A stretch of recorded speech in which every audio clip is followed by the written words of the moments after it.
I never thought it would happen to me. You know how you read about people getting kidnapped and your mind just brushes it off like it could never happen? Yeah, I used to think that too, until I became one of those people. It started on a regular Wednesday night. I'd gone out for a quick run, something I did all the time. It was already dark, but my route was safe, mostly around my own neighborhood, and I always kept my phone in my pocket, so I wasn't worried. It was pretty quiet that night, though, like eerily quiet. Not a single car passed, not even the usual dogs barking from people's yards. About halfway through my run, I noticed headlights behind me. I glanced back and saw this old van driving slowly, creeping along at my pace. I shrugged it off, figured maybe they were just looking for an address or something. I even told myself that I was being paranoid and kept going, but the van didn't go away. It kept following, just far enough to not seem too obvious, but close enough to make me uneasy. I finally turned onto my street and picked up the pace, eager to get home. That's when I heard the van speed up behind me. I barely had time to process what was happening before I felt something sharp jab into my neck. A needle, out of nowhere. The next thing I remember, everything went black. When I came to, my head was pounding, my mouth felt dry, and my whole body was sore, like I'd been asleep for days. I tried to sit up, but my arms were bound to the chair I was sitting in, and a thick, musty cloth was tied over my eyes. I could barely breathe, but I could smell this heavy, metallic scent in the air, almost like rust or blood. I tried to scream, but my throat was so dry that only a weak croak came out. I felt around with my hands, which were tied, and realized the room was cold and damp. It felt like concrete, maybe a basement. I kept wriggling, trying to free myself, but the rope was tight, way tighter than it needed to be. That's when I heard them, footsteps, coming closer. I froze, holding my breath, trying to make myself as small as possible. A door creaked open, and I heard someone or something shuffle inside. Their breathing was loud, labored, like it was painful, and then I smelled it. That same metallic rust smell, only stronger, mixed with something rotten. I felt bile rise in my throat. It was disgusting, but I couldn't move, couldn't escape. Then came a voice. It was low, almost a growl, and didn't even sound human. It was speaking in a language I didn't understand, muttering something under its breath, and I felt like it was looking at me, studying me. Suddenly, the cloth over my eyes was yanked off. I was in some kind of underground room, just as I'd guessed. The walls were damp and cracked, and there were these symbols all over them, drawn in something dark and sticky. My stomach churned as I realized it was probably blood, and standing right in front of me was this figure. I say figure because it barely looked human. Its skin was pale and drawn, like it had been stretched too tightly over its bones. Its eyes were sunken, dark as coal, and its mouth was twisted into this unnatural grin, showing rows of broken, jagged teeth. It tilted its head, watching me with this morbid curiosity, like it was enjoying the fear radiating off me. I was trembling, but I forced myself to look away, hoping it'd leave me alone. That's when I noticed there were other chairs in the room, 6 of them to be exact, and they weren't empty.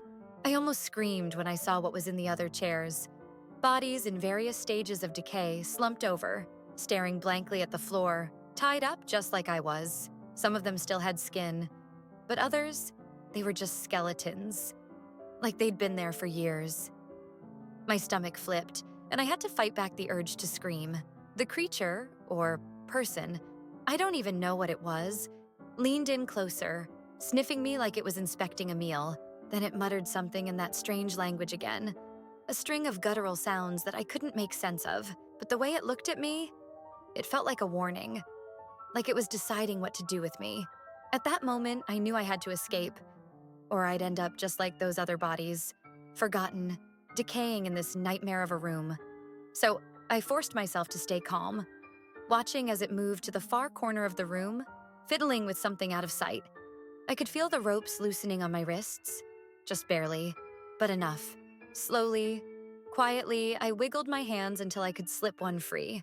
My heart was pounding so hard I thought it would hear me. I worked at the other hand, and finally it slipped free too.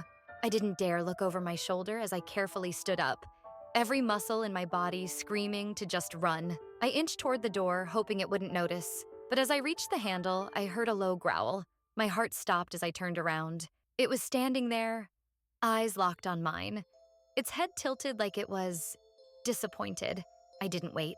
I tore the door open and sprinted down the dark hallway. I didn't know where I was going, but anywhere was better than that room. My bare feet pounded against the cold floor as I turned corner after corner, every inch of me praying I'd find an exit. Behind me, I could hear it following, that shuffling gait echoing down the hallway. But it didn't run. It just walked, like it knew I wouldn't make it far. After what felt like hours, I stumbled upon a staircase. I bolted up the steps, pushing myself harder than I ever had in my life. The stairwell seemed endless, but finally I saw a faint sliver of light. I threw myself at the door, barely believing it was real, and burst out into the night air. I don't know how long I ran or even where I was going. I just ran until my legs gave out, collapsing by the side of the road. A passing driver eventually found me, covered in dirt and blood, probably looking like something out of a horror movie. I told the police everything, but when they went back to that area, they couldn't find anything. No hidden basement, no creature, no other bodies, just an empty lot with weeds and debris. After that night, things didn't just go back to normal. I tried to move on, but I couldn't shake the feeling that it was still out there, that somehow it knew I'd escaped. I felt it whenever I was alone, this creeping sensation like I was being watched, like it was just waiting for the right moment to try again. I started having nightmares too, the same one every night. I'm back in that dark room, bound to the chair, unable to move as it gets closer and closer, breathing down my neck. Its twisted smile inches from my face. I always wake up in a cold sweat. And no matter how much time passes, the fear is still there, as raw as ever. A few months later, I went back to the empty lot. I know it was reckless, but I couldn't rest without knowing if anything was really there or if my mind had just made it all up. The lot was overgrown, just like the police had said, with no sign of a building or any underground entrance. But as I walked the area, I found something that nearly made my heart stop. A small scrap of fabric, half buried in the dirt. It was a piece of my own shirt, the one I'd been wearing that night. I had a clear memory of it ripping when I was struggling in the chair.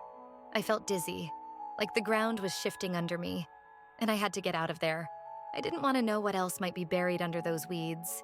Ever since then, I've tried to put it all behind me.